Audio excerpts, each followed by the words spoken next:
Rise up, the Dukes are back, and now it's time to rise up. The crew is back, and now it's time to rise up. The Dukes are back, and now it's time to rise up. Rise up, rise up. The Dukes are back, and now it's time to rise up. The crew is back, and now it's time to rise up. The Dukes are back, and now it's time to rise up. Rise up.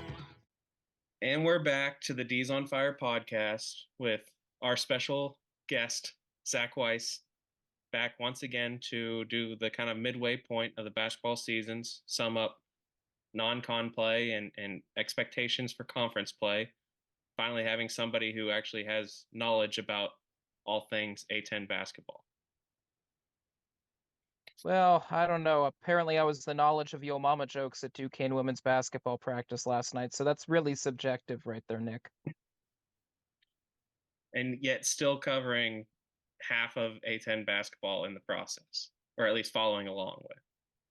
It was 11 games on one screen. I mean, even the players were curious. People were asking me for updates, and it was when there weren't really any real implications. So there was definitely the buzz is in the air. There's definitely a lot more interest in what's going on around the conference, and there has to be at this point in time. So it'll be interesting to see how it all shakes out. I think preseason polls truly are meaningless, and once again, you proved last night. I mean, I don't think anybody had Rhode Island winning last night on the bingo board except for anybody down in Kingston down there, but it's always interesting, but I mean, look at VCU. They were ready to take Mike Rhodes' head off a couple of games in, and all of a sudden they become the league champions. So there's a lot to be said about not necessarily pressing a panic button early and following along the process. And I think it's easy to overreact, especially with what expectations are and have been for both the men and the women. And there's certainly been some pitfalls, and there's certainly been some successes, which I'm sure we'll discuss in the next amount of minutes here.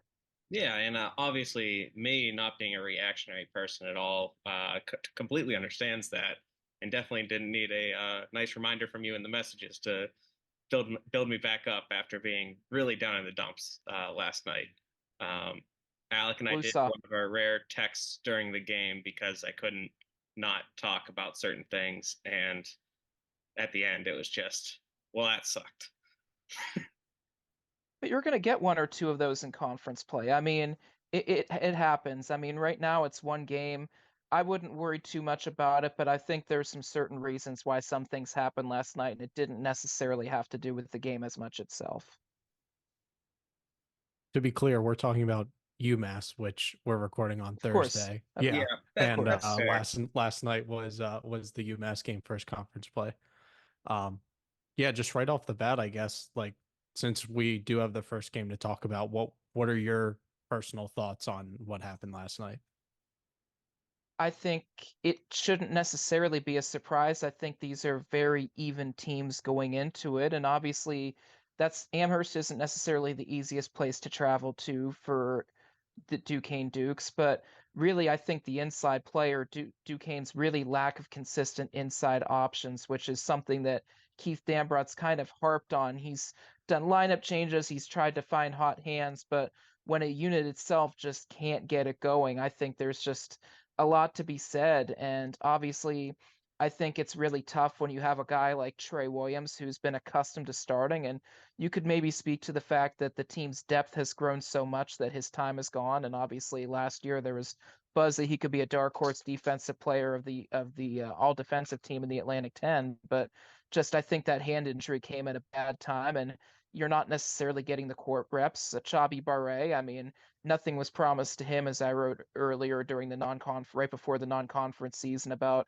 his journey, what he overcame. But when you overcome so much, the body kind of has to compensate, and it's almost like a crash course, and it's been challenging. Obviously, Fousseyni Dramé started things off very, very strongly, but things haven't necessarily been getting going as much, and it's almost the inverse for Andrei Savrasov. So you're looking at so many guys. Dave Dixon's really shown some offensive flashes and some defensive flashes, but for a lot of these guys, it's been feast or famine. And of course, you have Dusan Mahorchik, who's coming back as well, but he's very much on a minutes count as well. But he's shown explosiveness, but of course, you have to temper a little bit of it, given that some of it you saw was against a Cleary team that's an NAIA opponent. So he did what was expected, but as a fan, you have to be excited for that. But you need 2, maybe 3 of these guys at least to be consistent. And when that doesn't happen in a given game, and when it doesn't happen, it leaves you very much exposed, where a lot of that pressure is on guys like Day Grant's shoulders, like Jimmy Clark's shoulders, guys that have gotten that Atlantic 10 recognition. And it's not easy when you're being marked on a scout. And yes, Day's been the leading scorer in the entire conference, but it's a lot on him. And Jimmy, I think Dambrot almost makes him sound like he's a game of operation, where he's toughing this out and he didn't play his best game. He's toughing that out and he hasn't played his best game. But still, he finds a way, and he's still finding ways to not necessarily gamble as much and stay on the floor. So I mean, it's an interesting dynamic, because I think in his heart of hearts, Keith knows that they can be in every single game, and they have shown the ability to be in every single game. He's mentioned it a myriad of times, but they still haven't played their best basketball, and they're very connected, but on the court, that connection hasn't necessarily happened yet. And there's definitely some reasons that could be going into play for that.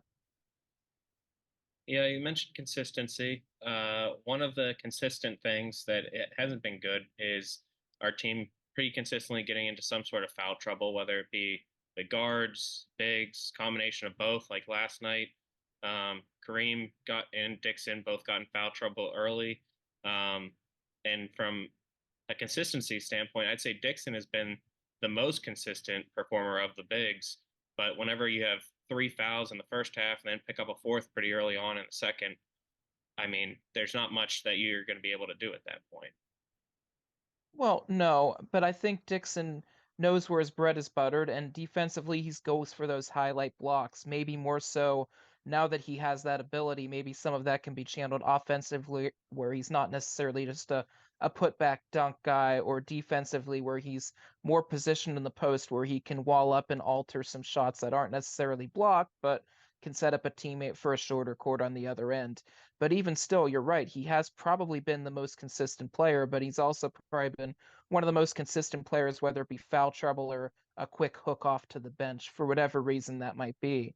It could be to get somebody some run or whatnot, but it does seem like Dixon is starting to figure things out. And it's what Keith Dambrot alluded to last season, where he has such athletic ability. And when he shows it and it works, it looks great. But when he doesn't, he gets an early hook. And some of that goes back to what Keith Dambrot has always said about his mindset. If you make consecutive mistakes, that's it, you're sitting. And Dixon certainly has been guilty of that in some stretches. All the bigs have. But I think it's also he's trying to find something in that post, some consistency on both ends of the floor. And even Dixon would probably admit that no one's really necessarily done that yet. And if that continues, then games like last night are going to continue to happen. And it's not going to allow Duquesne to get to where it feels that it should get to, and the fans feel that by proxy that they should get to. This is a very prideful group, and you don't want 1 or 2 slip ups to lower those shoulders and decrease that fun that they have, or decrease the ability to find success or believe that they can find success. Because we saw during the COVID year, when a couple results didn't go the way. Now, granted, that was a very different team, that things changed. This is a much more mature group than what that team was. And obviously you have Trey Williams is really the only holdover from that group. So there's a lot to like about this team, but this team has to not only believe but execute. And I do think the December schedule really did not play any help or play any favors for this team. When you haven't played in your home gym between 24 days apart, and no, I'm not counting Akron as a home game, and frankly, you'd be crazy not to. I mean, anybody that made that drive back to Akron that night, and the lack of plow that happened during that game, I mean, that was treacherous. If you didn't have four-wheel drive, you might as well have stayed in Akron. So it was a tough game for the players. I think it was a combination of having the 8 days in between, and then going back and just they didn't have their best stuff. And it was a similar game to UMass, and that you said earlier in the question, when you asked the question, Kareem picked up 2 very quick fouls. Dixon got into foul trouble, but they had counters. I mean, UMass is a significantly better team than Bradley is, and they don't have a luxury of necessarily having much of a home crowd. So you know that you're going to have to create your own noise and generate your own noise. And for a Duquesne team that was used to having boom game, boom game, boom game, they really didn't have that opportunity. And a lot of times, and this is something I think that we'll talk later on when we talk about the women's team, I think the women have done a nice job of turning the page and just going back to basics and focusing on what can make their bread buttered. And I don't necessarily know that the men have done that as much. It feels like everything's kind of regimented. They know what they want to do and what they want to get out of a practice. But if this inconsistency and this lack of just ability to find a way, push through, and get a result happens, then you might have to start asking some questions. But is it worth pushing a panic button over one wayward result? No, no, it's not. I mean, this is a very, very difficult schedule to do this and then to have to head to Loyola. I mean, Loyola is always difficult. Obviously, there's a time zone change there as well. So, I mean, there's a lot to be said. I mean, I think that game's going to say more about just how they reacted to getting punched in the mouth, or as Dambrot always likes to say, dying on the vine a little bit. So it'll be interesting to see what the response is, and the fact that, again, it's another road game. There's nowhere to hide. They're going to have to generate their own energy, and they're going to have to find their own answers.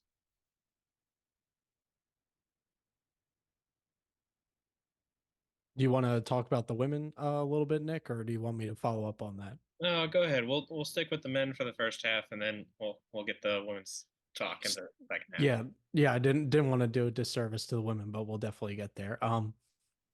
You did mention a little bit kind of the big men rotation. It's similar to last year where it seems like the big men, they all have different strengths and opposing weaknesses. So like last night, this was my first game really seeing Mahorcic. And you could just see, like, especially in the second half, defensively, he was just, and he's still getting his conditioning up. So that's definitely plays a part. But you could see on the defensive end, like, he just wasn't holding up whatsoever. And then with Dixon in foul trouble, it really put kind of a strain on the defensive side of the ball. But in your most recent piece, you just talked about Dambrot. He did put Dixon and Fusini Drame in against in the Cleary game. He did the same thing for UMass. In your opinion, do you think he's going to stick with those two swaps with Bari for Dixon and Drame for Savrasov? It's very early to tell. I mean, that was the first lineup change they'd had all season, and Dambrot typically is a very loyal guy. And I mean, I almost didn't want to ask the question with Cleary because, in a sense, Cleary's, no offense to Cleary, it's a glorified exhibition scrimmage at that time of year. You're just looking to find some continuity to maybe answer some more questions with rotations and how much of your bench you want to empty as you get closer into March, and which guys can get it done under the lights and can find their ways. And I mean, it's difficult to say. Like, a guy like Andy Barber went off. Is he a guy? I mean, that can do something. Dambrot said during the coaches show that don't count out Matusz Wronski yet, and he said the same thing preseason about Jake DeMichael, and Jake DeMichael got some run for the first couple of games. So it's hard to say. I think the practice becomes more important than ever because I think there's a clear 3 or 4 or 5 that are established, but how established are they really? And I think a lot of people waited with some bated breath to see what the starting five was going to be, to see if this was Dambrot just experimenting during Cleary or if he just wanted to reward continuity. And I think part of Chabi Barre starting early in the year also is just a way to get his confidence up, to see him get some minutes in real time against, in theory, the best post that the opponent was playing, or one of the best posts that the opponent was playing. So it was a chance to reward him for his hard work to get back on the court and help him find some things. But there's still a lot of rawness there, and that's, I think, the case with a lot of posts. And there's nothing wrong with that. But now, this time of year, as you're looking to establish a rotation, it'll be interesting to see how many of those guys get in, and if they get in for a minute, they make a mistake and they come out because the margin of error is thinner, or if you live with those mistakes like Keith, I think, did it quite a few times last year. And with this team, in his opinion, potentially being championship quality, does the margin of error slim? And I'm sure that answer would be a yes as Mahorcic continues to get healthy. But yeah, I mean, I think David Dixon deserves a starting lineup spot. I mean, first of all, I mean, he has had an ability to impose his will. Even not necessarily the greatest free throw shooter, the ball's been in his hand twice at the line this year at end of game, and he's come through on both occasions.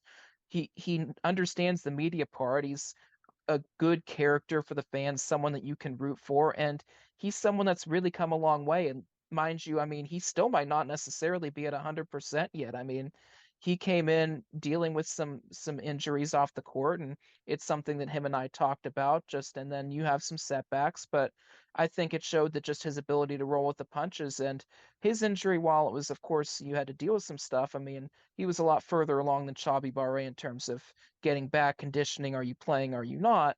But then you have other guys like Savrasov, I think a lot of fans were wanting to do a quick hook on. And I think confidence is just such a big thing, especially with an upperclassman that's had opportunities like Savrasov has. And I mean, I think it was rewarded. It was a little bit of a strange hook, but I think that Dambrot explaining about trying to get Fusini back going is a noble explanation.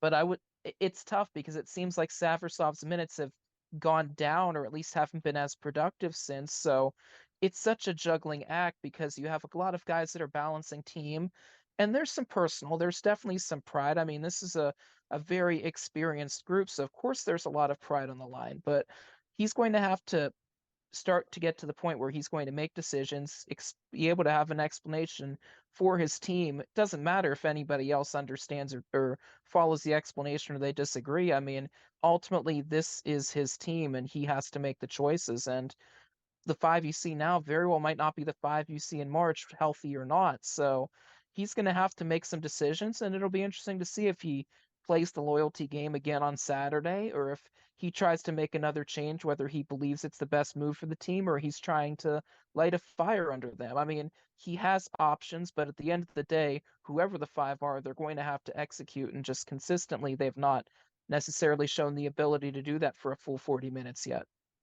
Yeah, it's interesting you talked about Savrasov and his confidence. That's something that I noticed pretty much the first game of the season. He just looked kind of tentative, but as of recently, he's been one of the best players. And little stat nugget I looked up before this interview, he's actually leading the team in box plus minus, Andrei Savrasov at 7.1. So that was kind of shocking to me. Like, that's how good he's playing on this team. I find it kind of fascinating that he was pulled. And then Dixon, I think, clearly has shown, he should probably be in the starting lineup. But I liked what I saw Barre off the bench in the UMass game. We needed him with people in foul trouble, and I think he held his own pretty well. Yeah. I also agree with the Savrasov poll kind of seeming odd. It did seem like he was coming on later on in the season, and now he did have one of the big highlights of last night with that strong dunk early on. I did like that they paired the Eastern European big men at part of the game. It kind of felt like he wanted to see how those two work together. Does seem like they have some off the court chemistry too, based off of social media posts and everything. So it didn't necessarily turn out too well last night, but as they get more minutes, maybe that's a connection that could help the team as well. Dusan, one of the moments that I was thinking of when you were talking about the defensive struggles, Alec, was he almost kind of set a pick on our own team early on. He stood up around the free throw line and forced himself against the guy he was defending. And when he did that, he just strengthened the pick that was happening, and then the guy blew by him for an easy layup. So there are some struggles there, but as they watch film, as they get more minutes in practice, I definitely anticipate that not to happen again. But yeah, like you said, it's an interesting mishmash with trying to figure out the minutes of the bigs. I think we have a general idea as to who the main contributors should be based off of what we've seen so far. But like Zach pointed out, there's been a lot of inconsistent play too. So Dambrot's got to juggle what he thinks he knows and what he's literally seeing live, because every player seems to be on at a different time. Yeah, and I think there's also a factor to say as well. I think something with Andre is when you see as much depth as you do in the post and you're joining a new team, I won't necessarily cuss here, but you almost have an oh shoot moment where you don't want to necessarily mess up because there is that fear that you're going to sit and you don't know when you're coming back in. So I think there was a lot to be said about that, and I think he just had to get comfortable with everything. And it takes different players different times to feel that temperature. And you see it time again with every single team. So I think he's found some comfort, and I think with that comfort, he's always had the teamwork component of it, but I think it was just the comfort with the surroundings and with him and his game and how it fit with this team on the court versus on practice courts and papers. So I think, he's maybe made the biggest jump per se. I think Dixon's made a big jump as well. And maybe arguably, although he's the Duquesne message board's lightning rod, Kareem Rozier's taken a big jump as well, just getting an opportunity to start. Of course, the numbers are going to be what the numbers are going to be. Sometimes they're good, sometimes they're constructive. But I think having him on the court, at least from a leadership perspective, is been more of a plus than I think the casual fan would want to admit. Now, of course, on the bench, he's been something that's been good as well, keeping the energy up, which is equally important. But you have Kareem just over a tick over 30 minutes. I mean, he's playing more, he has more run on average right now than Jimmy Clark does. He has the second most minutes on average in the entire team. So, regardless of whether he's making as many shots as you'd like to or not, his presence, and other than he's had 2 games where he's been in foul trouble, so he hasn't necessarily made the big mistakes. And when he has, he's as he said to me in Akron, he told the team at halftime that he had them, and that's exactly what he did. So even though he had a goose egg in that game, he made contributions in other ways where I think people get so fixated on can you put the ball in the basket versus inability to do this or that. I think Trey Williams, they overlooked a lot of what Trey did last year defensively because he wasn't necessarily putting the ball in the basket and he was battling some health concerns. So I think impact isn't always about who has the most points or who has the most rebounds. I think it comes down to sometimes throughout the chaos of a game, who can keep their head the most. And Kareem seems to be that guy by and large. As two under 6 foot guys who liked playing basketball, we definitely understand the hustle and intangible plays that do make a big difference in the results of games. So I'm been happy to say I'm a huge supporter of Rozier and Trey over the past 2 years. That said, do you think we're going to see more of point Jimmy Clark play whenever Rozier is on the bench? Like last night, it didn't seem to be as big of a focal point of the team. Well, I mean, Jimmy's a guy that had what 5 assists in each of the first 2 games of the season, if I remember correctly. It feels like so many moons ago at this point. But I mean, Jimmy has the ability to run the point if they want Day to run the point, so he's forced to have the ball. He is still a very underrated passer. It hasn't necessarily been utilized as much, but I mean, he still has 27 assists against 12 turnovers this season. So he clearly has the opportunity to have the ball and have a green light with that if they'd rather have Jimmy run ISO and use a little bit less of his energy, given that he's had some bangs and bruises, maybe more so than most of the guys on the roster. I mean, preserving his legs and letting him gamble more defensively would allow Day to run the point. So you certainly have options. I mean, of course, Jimmy's had 49 assists. Kareem has 34 against 13, but of course, Jimmy also has 34 turnovers. So I mean, you take the good, you take the bad, but to have the option where you could be positionless and let either of the three of them have that basketball at any given point for any given reason, any given play, just a gut feel, whatever the case may be, that can be scary where an opponent might just say in the past, hey, we know for sure this guy's bringing up the ball. Now you're spending 10, 15 minutes in practice figuring out what they like to do when this guy has the ball, what they like to do when that guy has the ball. And if there's foul trouble, then they have to maybe go back deeper into their playbook and they're spending more energy, whereas maybe that's an advantage that Duquesne can exploit. So I think having that quote unquote positionless guard where you do have options. I mean, we did see Day take the ball up at times quite a bit last year too. So it's not outside the realm of possibility. And again, as the leading scorer, putting the ball in his hand is never a bad thing for him. So there's definitely the opportunity for this team to do more and be more dangerous and have some more freedom. But I think a lot of that freedom's kind of been stunted a little bit again by this inside game trying to figure itself out. And I think the guards, maybe to their own shortcoming or to the team's shortcoming, have had to maybe put on more burden of pressure to try to figure it out and pick up some pieces. To your point about the guards, kind of you run different actions with whoever guard has the ball. I really like when Trey Clark is in the pick and roll. He's just so good at finding the big man on that role. it doesn't matter what type of pass he has to make, whether it's a dump off or a bounce pass. He's so good at getting the ball to that big man. Um, and then to the point of Kareem Rozier and some of maybe his strengths aren't necessarily seen on the stat sheet. I mean, he's one of the best guys at taking care of the basketball, which people don't. You only notice when there is a turnover. You don't notice when there's not a turnover, and that Day-Day's that's true with Day-Day as well. So, just great strengths overall, in that part of the offense.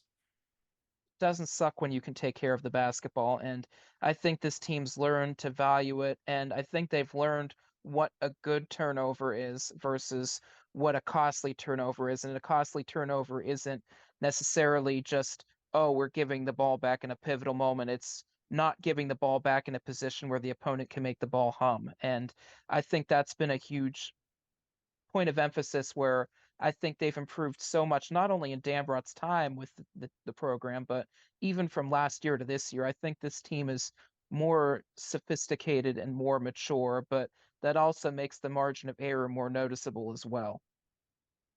No doubt. All right, Alec, do you have another question? I know I ran off a few there. No, go ahead. All right. So with the guard play that we've seen so far, Kalen Nichols got a few minutes in last night, but that seemed more so just out of necessity. Is there another guard that you think is going to possibly get more minutes as the season goes on, similar to how Dambrot mentioned D. Michelle earlier on this year? It seems like we're still craving that extra wing guy to come off the bench.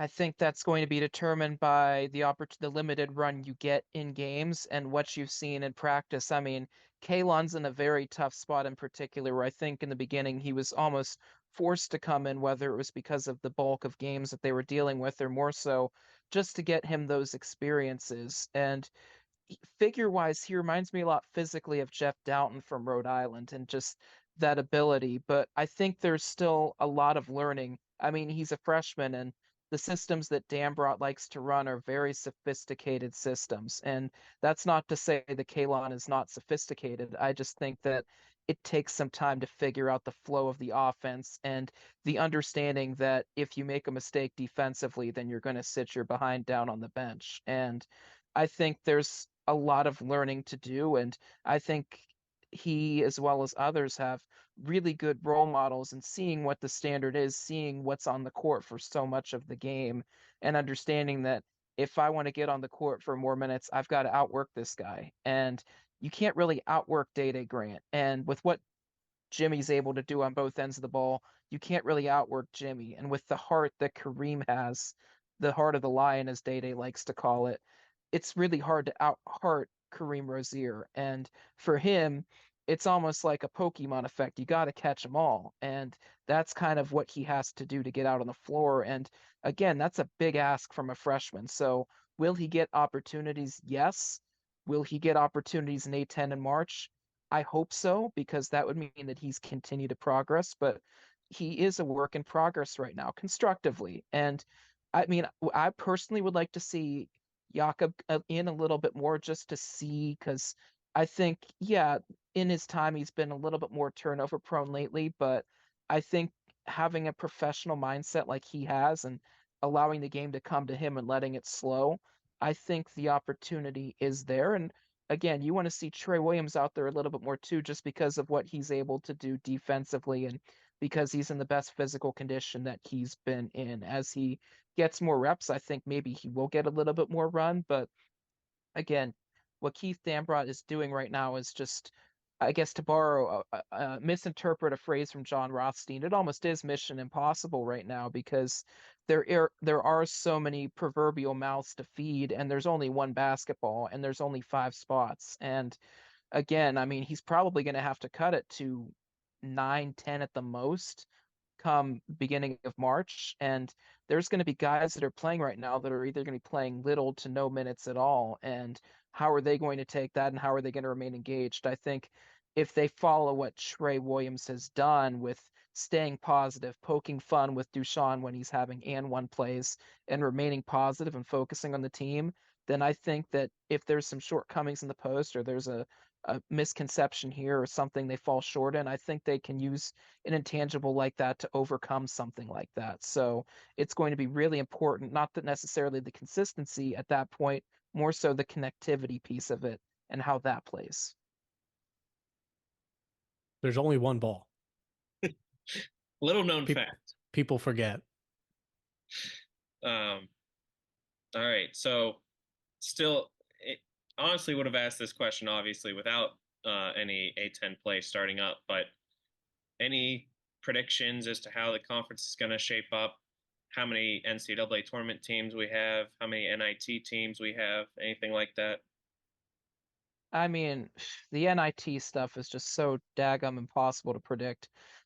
I think, well, it's obvious that you're going to get one, but now it comes time to figure out if it's going to be two or not. And that's not promised right now. I mean, Dayton has an opportunity to be a ranked team, but I mean, they've had a season-ending injury to a guard again. So, I mean, there's a lot to be said there. I think the Hawks have shown the ability to be one of those teams, but when you fall short to a Rhode Island team, home or road, that's a game you need to win and take the bull by the horns. I mean, that's a Joe's team that did really, really well against a Villanova team, among others. Just they did really, really well with their Philadelphia matchups, and you just can't lose to Rhode Island. That's a backbreaking loss in terms of an at-large bid, regardless of how it shakes up. So that's just one of those losses you can't have happen unless it's one of those Denny Green moments where maybe they were what you thought they were. But Joe's is just one of those really, really good teams. Eric Reynolds, among others, just such a really, really good player.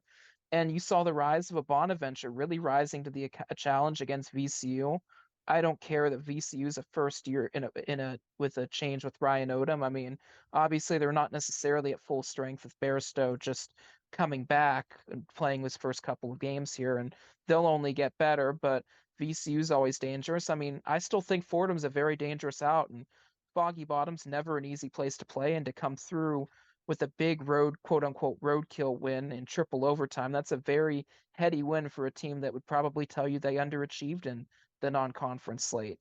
Loyola's been inconsistent, but they've been a better team. I mean, you go on down the line, I think UMass should be taken seriously after what you saw, but is that UMass's best and did they peak too soon? I mean, if you want to talk about overreactions, there's going to be so much overreactions for all these games. I'm sure the fans are going to be really excited, but they turned really quickly on Frank Martin last year, and if it doesn't get any better and they can't build off of this, then they very well could turn again. So I would safely say it's a one big league. It's hard to say with how everything went non-conference and conference and early on here if it's more than that. I don't know if that speaks to the league just being down in results or just we have to see how the dust settles. If Dayton has any semblance, then Dayton always has a shot. Of course, Duquesne always plays them home and home, so that's always must-watch television. But I mean, the potential's there. But I mean, even Bonaventure, for as good as they've been, a lot of that bulk of that non-conference was against 300 net teams. So really, what have they shown? They showed enough to beat VCU. So there's a lot to say there. I mean, VCU's tough to play home or road, but comfortably, I would say one team. And frankly, I think Duquesne's taken themselves out of the at-large possibility. The Santa Clara loss wasn't the greatest of losses. I think they'll look back at Princeton and they won't care that Duquesne's tired and Nebraska's Nebraska. I mean, you're gonna just I think they'll see that too. I think Duquesne's probably lost the opportunity for an at-large, and at this point, I think all hope is going to hinge on the conference title. But with Dayton not being at full strength and a lot of teams having question marks, even with that loss last night at the time that we're doing this, I still think that there's a chance, but there is a lot of growing, a lot of learning that has to be done. No doubt. And you didn't even mention George Mason, who's at the top of the standings right now. It's after one game, obviously, but they had a great non-conference record. And they have a very good coach who knows that culture very well, was a part of the Final Four team. So, I mean, it's a good team, and it was good also. They made the NCAA page on Twitter/X there because of the scholarship they gave their preferred walk-on. So those are always fun to do, and it's good because I think Kim English started to turn the notch a little bit from the Dave Paulson days, but I feel that the heat's definitely turned up, and really the Mason women, credit to them, the Mason women have also done really good things so far too. So it feels like things are starting to go right in Fairfax, and by golly, I mean, it'd be fun to see George Mason do well. It always is fun to see George Mason do well. Yeah, hearing that band at full strength too when those two teams are rocking is something else. Doc Nix is almost like a wrestler. Doc Nix just fully embraces his character. You see him in a pimp suit. You see the band that sings. They're my favorite band in the Atlantic 10. It's just so much fun knowing you're going to get a show and just knowing how passionate they are about what they do. Sorry to UD, to SLU, to the Peppas, but that's just my personal feel. Yeah. No, can't blame you. I do want to say shout out to Duquesne Dayton for the home game being the first Duquesne sellout in, I think it's been like over 15 years or so. It's crazy. It'll be a crazy environment. I'm hoping there's more Duquesne fans than Dayton fans, but you never know. Probably not, realistically. From the women's side of things, we touched on George Mason, so let's get to the Lady Dukes here. They're starting out 2-0 in conference play, even with the up and down out of conference schedule that I looked at preseason a little too optimistically about. But you and I have talked about it. Lauren Wasselson coming back adds a huge component to the team, especially offensively where they've struggled all season. Maybe that is the difference maker where they can make an unexpected run. What do you think? Well, teaser, I have a piece on Lauren coming very, very soon, probably by the time this is written, by the time this airs, honestly, that'll have some shades of the story that I wrote about Shabi Barre. So there is a tease there from the top. But this is a Duquesne team that was returning a lot, but had a lot new too. So this is a team that Dan billboarded return 97 or 98% of all relevant stats. But before the season, there were some injuries that they were dealing with. Nay Bernard was dealing with a little bit of an injury before the season. Journey Kiyaku was dealing with an injury before the season. And I think talking to Dan last week after practice, a lot of those new pieces were younger than he had anticipated. Those new pieces going straight down the line from production being Journey Kiyaku. He felt that she didn't necessarily get as much coaching on her waist, which was more of a credit to her instinctually getting the Rookie of the Year in the conference last season outside before coming in. You have Gabby Grantham Medley, who is a true freshman that's really made a difference, but there's been a quick hook at times as well. But Gabby really almost single-handedly was a difference maker in that Niagara game, and she got a start against Dayton when Tess Myers was injured and was a DNP. So there's clearly some belief there, and even though the numbers didn't show it, Dan talked to me after the practice yesterday and said that she did some really, really good things that are going to really, really help this team go a long way. Keandra Brown has really shown a consistent ability to be a very good trier and a very good fighter. Her charges against Pitt were really, really amazing to see and were backbreakers towards that Pitt team. And her ability to find the basket, at times she carries her foot, but just her ability to find the basket is a huge difference. And I said this actually to her yesterday. She's one of the most natural bigs, male or female, that I've seen on Duquesne shoot the ball at the line. Just even though she's only taken 10 free throws, just every time she had the ball, there was a feeling that it would go in.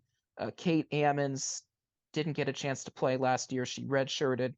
This year she showed an opportunity in that LaRoche game, the game at LaRoche, where she really had an ability to shine through. And that's a game that gives her confidence. And that's a game that can give the staff the confidence to maybe play her more minutes as they try to figure out a rotation. And Rami Queta has a really, really good ability and a good motor. And when she channels it in games, it looks really, really good. I can understand why Dan felt as strongly as he did about her during the scrimmages in preseason, based on what I've seen in practices. And when it does translate into games, it could make a really, really big difference with this team. But of course, Tess was dealing with that injury. a little bit nagging, here or there, but I mean, perhaps an injury or some could have led to some inconsistencies there. You always wonder if there's an injury, if I land on this or if I put up the ball this way, what's going to happen. So there's that. I think Meg has had to work even harder this year just because the teams lack that consistency. And I think the numbers show that in some respects as well. Just there's so much to be said, and Meg has a job outside of the team as well, too. So she's really tackling on a lot while maintaining that role as the clear leader of this team. I think Amaya, Yanni, and Precious, players who have been pillars for one season, if and in Maya and Precious's case, longer than that, it's been that consistency, just seeing the ball go in, making those positive plays. I think that's the big thing for them in pushing forward. And then with Lauren, just her ability to come back, which was a very emotional journey for her to come back, where the game was, and almost, to be quite frankly, her life was almost taken from her. So there's a lot more perspective. Having the injury she had last season was one thing, but learning what she learned this season and before this season has really added perspective, where when she buried that three at Dayton, there was not a dry eye in the house. And heck, she played 17 minutes on Saturday. So I mean, there's a very good chance to get in the rotation, but this is a team that has, you would think that having for the better part of 2 weeks being down is not necessarily the greatest of things, but I think it was the right time for this to breathe, to start getting some health back, to start getting some confidence, and frankly, to go back to the basics almost in a training camp style where you saw a zone for the first time at Dayton and it shocked the heck out of them and they weren't ready for it. Now, other teams will, so it's what wrinkles can you build out of that zone to continue to propel this thing forward. And from there, it's how intentional can you be in your offensive actions, because at times the offense, admittedly, Bertle admitted himself, was stale at times, and not letting the defense go when shots don't fall in that Phoenix Suns mindset of offense. So there was a lot to unpack, and I think that really having this time to be better versions and even play some 5-on-0 where they know exactly where they need to be offensively and what they need to do has really helped this team, although you've only had one game to see it. And the next test is a George Mason team that gave the preseason favorite everything it could handle until the very last play of the game. So it's going to be a very, very tough test where both teams are going to have a sense of urgency that's off the charts. It just comes down to who wants it more. And really, for Duquesne, they have to keep it going, and doing so by playing consistently. Yeah, and the question I asked from the guys' side, I don't really need to ask on the women's side. It's clearly a one bid league. If they didn't get two bids last year, I can't see them getting two bids this year out of this conference. Is that fair? Oh, without question. I mean, there's not a Sam Breen in this conference. What Sam did was extremely special for multiple years with that UMass team, and she almost lost the confidence to play basketball. But I mean, Meg is a very, very special player in her own right, to be 5'7" and to be averaging 8.1 rebounds a game right now, which, I mean, the closest competitor on the team is Amaya with 5. So, I mean, that tells you right away just her nose for the ball. She still has a 32 steals. She has 61 assists up against 20 turnovers, 42-5 from the field. So she's able to shoot the ball well. Obviously, I think there's still a little bit of tiredness across the team, and I think at times they maybe use that as an excuse, and it could have led to some of those inconsistencies. But I will admit I was a little bit concerned when I talked with Dan before the Dayton game last week, when he was saying that a lot of his first quarters are really figuring out which combinations are going to work for that day. And I think there's, as a fan, that's a little bit concerning, to be completely frank, because having 10 minutes be guesswork means you could be up 20 or you could be down 20, and it's just because you pushed the wrong button because you just didn't adjust quick enough. So I think there's still some figuring out to do, but I think these 2 weeks have gone a long way towards helping that process of pushing the right buttons, making the right options. And I think there was also some fear from the players, because you lose to a previously winless Little Rock team, granted a team that won 20 times plus last year and did have a tough non-conference, but a team that hasn't necessarily had the net, a team that obviously did not have a win. I think there were a lot of people on the team that were concerned that the staff would flip out or would change or would do something in response to this loss. And the only thing they did was they made the players run and become more used to what fatigue feels like and how to push themselves through that fatigue. But really, a lot of what has already buttered their bread in years past hasn't necessarily changed. It's just been a lot more refined, and it seems like the buy-in's a lot more strengthened even more than it was before. All right, you've mentioned fatigue. You've mentioned Meg uh, doing a lot on the court and off the court. She's clearly playing the most minutes, I think, in the entire country, or if not, very close to it. Is there any worry about? I mean, she's full on energy and doesn't show any sort of fatigue during the games. But is there any worry that later on in the season it might start to affect her? Well, I'm sure if an energy drink or a coffee company wants an NIL opportunity, that I'm sure Meg would listen. But jokes aside from that, it makes it even more imperative to jump out to these big leads where she can have a couple minutes off here and there. Maybe have someone like Nay run the point. Maybe have Journey has been very capable of running the point. Gabby's run the point. So Amaya has been able to run the point. So giving those options where Meg can breathe, but just having her voice on the court, you've seen even this season when she's not on the court that her lack of presence there does change the game a little bit. There are some hits that are taken. It's again not necessarily the numbers, it's her ability to body for a rebound and how she positions. It's being a pest and finding the ball. It's the smile that she has that irritates the opposing team. She irritated Dayton after the last game when she smiled right up in their grill as the clock hit zero. So it's that ability that she has, and I don't know how she has the energy sometimes, but just she wants it more than anybody else on that floor from either side. And it's up to Duquesne as a team to match that intensity. And really, that should be the challenge. It's, am I getting better and am I matching what Meg is putting on the floor? And if you are, then you should be seeing all the time on the floor. And I think that's why that example is so great. And you look at 12.5 points, maybe it's not the most points in the league. I mean, players like Taylor Donaldson from Fordham are absolutely going off, but you don't have someone like Meg that gets it done in so many different statistical categories, and just her presence alone that can intimidate an opponent. So there's a lot to be said for what she's still able to do, and knowing that she had that COVID year too. So really, this is year 4 of just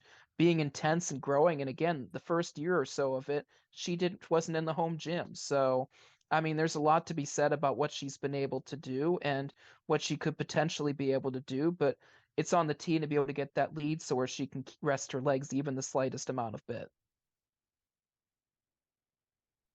All right, and the last question on a player's perspective, you mentioned Yanni, Amaya, Precious as the stalwarts of the bigs. Each one of them I've seen go completely off and score 20 plus on a given night. But there's also nights where they go over and just don't seem to have that touch. Has there been any sort of, I don't know, special focus on them getting more consistent at getting that finishing touch around the rim? I think they've shown the ability, and I think it goes back to what Dan Burt has always said, which is if all else fails, drive and try to get to the free throw line. And he's been making the extra effort in practice when they drive on each other because they do practice against each other on a consistent basis. When one of them makes a move on another and gets the opportunity to score, it's celebrated. And Burt gives them praise for it because he wants them to attack. I mean, you'll see players that don't put it on the floor. I mean, if a player fades away in the post, that's one of those posts, he'll get on them. Why are you fading away from the post and costing yourself a potential rebound? So the coaching is absolutely there across the board. And you do see sometimes when they drive it, like how many times did you see it down the stretch, of games like the Princeton game, games like the Bowling Green game where they drove, Amaya in particular, drove the ball and just smash mouthed it and they just didn't have an answer. If they have that confidence of calling their own number and just being selfish because it's the highest percentage shot, whether it's in principle or not, I would go for it. I mean, you have nothing to lose, and an opponent has to keep you honest instead of just settling for a long three where the rebound's not promised, which is something they have done when, especially in that Pitt game, immediately comes to mind when they took so many threes and such few inside shots. And it's when it looks great when the ball goes in, but when it doesn't go in, it just looks very one dimensional, just sets you up for a short trip on the defense where you're conceding a shot. So it's tough to say. And again, it doesn't just start with them. It starts with Keandra if she's able to play on Sunday, because of course she was taken out very early in the Dayton game. So of course, if she's able to go, that would be very, very huge. If she doesn't go, maybe you see a little bit more of a leash on somebody like a Precious or like a Yanni, or maybe Kate Ammons can get those minutes and step up to the plate and get another opportunity if her number's called. So there's definitely options, but I think it's going to come down to if he has to play by combinations, then he's going to have to go with hot hand. And if you can't get it done, you're going to sit. And sometimes the body language is very telling when they sit, but if they don't do what the game plan is, then that's where they're going to be.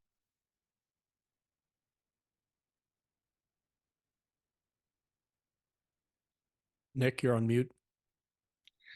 So overall, you know the most about the women's A10, probably. Well, I'm not gonna say the most of anyone on the planet, but you're up there. I don't think there's any question there. Where do you think the Dukes can finish? I'm not gonna say will, because it's tough to predict anything. But do you think they could? I'm not gonna say tournament, but regular season. Do you think they could be the number 1 or number 2 seed of this conference? It depends on if they really take to heart what these last couple of weeks have been, and understanding that there are going to be games that maybe they're not playing their best. But I think St. Joseph's is a really, really tough, formidable team. And frankly, I think they will be the most complete team in the conference. Whether that leads to wins, I'm not necessarily sure. I think Rhode Island has the ability to be one of the most exciting teams, but I think a lot of that newness, a lot of those new pieces are still learning, and that puts a lot more burden on those returning teams. Davidson, I think, has been the biggest surprise out of all of the teams so far. I think that they were kind of stuck in that 8-9 game for the longest amount of time these last couple of years, but really they were able to do a lot without their best player, Ellie Sutphin, and she just came back in the LaSalle game. So I think Davidson is a very decent team. Richmond, I think, showed really strong poise. They closed last night against a VCU team which is massively improved, and they closed on a 15-3 run. And little inside baseball, when I was at practice with the women's team, I had the Richmond VCU game on at the end, and multiple players came up to my phone as Grace Townsend, one of Richmond's upperclassmen guards, drained what ended up being a dagger three to hold serve at home against VCU. Those are going to be two very top half teams in the conference. Duquesne will be a top half team. I'm very confident in that. I think there might be a little bit of inconsistency that might rear some similar heads to last year, where they just miss out on a top 4 or they just get it. I think what they've learned in these close games, and if they've learned more from these close games, especially these non-conference close losses, if they can learn from that, then they will be a top 4 team. I think George Mason will continue to surprise a lot of people. Loyola, I think, they had a disappointing game against Bonaventure, but they just beat St. Louis, which was the championship team last season. They won the tournament, and St. Louis is always a tough out, and I think Loyola is massively improved. I remember I was a part of a discussion board where I was given laughing emojis and fire emojis, but I said that Loyola is not going to be last this year, and look at them now. They're a force. They should be taken very seriously. St. Bonaventure, UMass, Fordham, or I mean, Bonaventure has a first year coach, but he's not a first year coach, right? And Jim Crowley, he took him to the dance back in the slick Nick Frost student manager days. So I think he knows what to do, but in a sense, he's starting over. UMass is at a coaching change. Fordham, there's been a lot of coaching changes, and I think those teams will have some learning lessons this year. I think Fordham's the most advanced of those teams, but I think UMass has the most excitability potential of those new teams. George Washington has been a surprise. I was expecting a little bit more from them at this stage so far, but they still have time. I think offensively they have a long way to go, but the ability is there. And I thought this was going to be their most depthful team, but it hasn't played out on the record column. But I think because they defend so hard and they've got such rebounding presence, it will make them a tough out where I could see them stealing a game or two in March. And if they can get on a roll, maybe more than that. Dayton being 0-3 surprises me a lot. I thought this team was more at a better stage than they are, and it's almost unheard of to see Dayton with an 0-3 conference record next to its name, but this is where they're at. And I know one of their guards is dealing with plantar fasciitis, and Destiny Bohannon had a migraine headache during the Duquesne game, so they were not at full strength for that game. But I think they're still figuring things out because they're still building. They're in year two of under a new coach right now, so I think they're still building a mix between new and returning. So maybe they're off to a tough start. SLU at 0-2. I mean, they had a tough non-conference for a second year in a row, but I mean, you still have Kyla McMakin. Julia Martinez is back to full health. She was injured earlier in the season, so on and so forth. So I mean, there's definitely the opportunity for them to do better than this. I think they are a much better team than this, but just not a good start. And LaSalle's in a period where I think they're trying some new things offensively. I don't think they're there yet. I think they know what they're going to get out of Molly Mass Antonio, but I think amongst the rest, I think there's some players that have shown an ability to score, but just haven't not done it yet at the most consistent of levels. So I think this is the most open the A10's been in quite some time, where even Rhode Island being a potentially clear favorite, maybe it's not showing as much as people thought at this point. So could a team like Duquesne make a run? Absolutely, they can. I think there's a lot of teams that are young that want to take that spot that maybe can cut to a corner faster, but there's something to be said about wisdom, and there's something to be said about Duquesne's depth. And as they continue to get back to full health, they definitely have their place within this conference. And frankly, Duquesne being successful is imperative for the conference to be successful. So I think there's a lot to be said as they keep going that as Sunday's a big game, I think they could do some really good things, but ultimately it comes down to them and the choices they make on that basketball court. All right. Well, Zac, thank you for your time. Alec, do you have any last questions you wanted to ask? Yeah, I had one question. It's not even basketball related. It's just how do you keep up with all these sports? It's mind-boggling, honestly. Well, plus I also work a full-time job mostly in the mornings, and then I do a gym workout in between. So there's a lot, but frankly, I mean, it's the teams that I cover that keep me engaged, and the give and take that relationship entails is a very, very special one where, yeah, I have a job to do. I write, and they know that, but it's a blessing for me that anytime I'm able to want to go to a practice, both teams trust that I can be there. And one of the injuries I was actually there for, and they knew I wasn't going to say anything. And frankly, it's that respect level, which is what keeps me going. And they know that I have a job to do, but they can trust me to tell that job. And it's why I feel that they feel comfortable opening up to me. And some of those relationships started covering the soccer games, honestly, and sprinting with my camera and them seeing the tenacity and knowing that I was working for everything that I could. So I think there's some respect there. And there's something to be said that Bert's in his 11th season, and I've been there literally the entire way. So, I mean, there's definitely been some longevity for both of us. I've outlasted him by a couple of years, I believe, here in terms of him being the head coach. But to be a constant and to challenge myself to continue to improve in my craft and not to get too selfish in a way, but Dave Mackel, who writes for the Tribune Review, just a great writer and a better person, came up to me right before the Cleary game, and he was at the Akron game as well, which give him credit.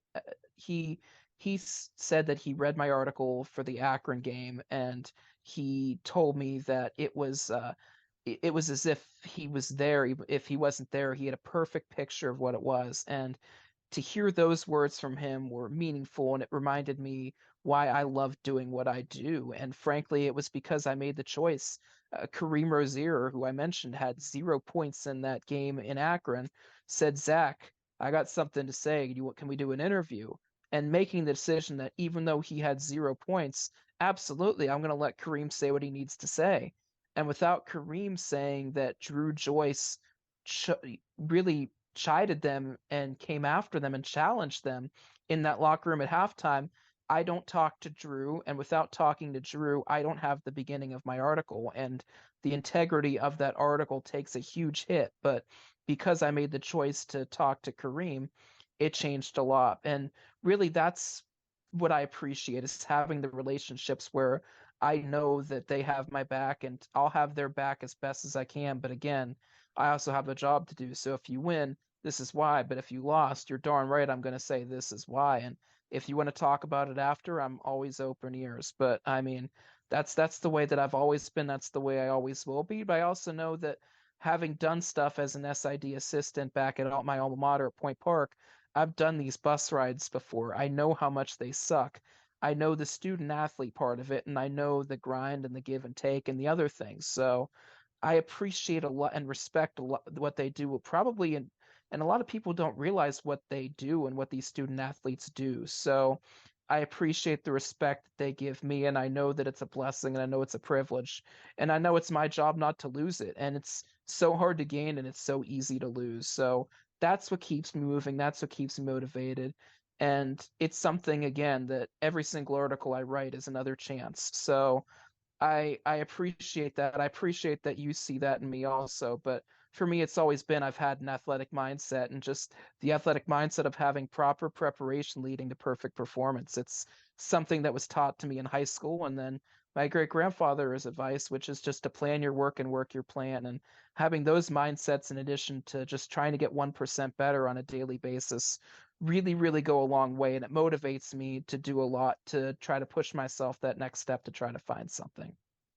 Well, Zach, you mentioned the word appreciation, and I understand you appreciate your opportunity to cover Duquesne sports.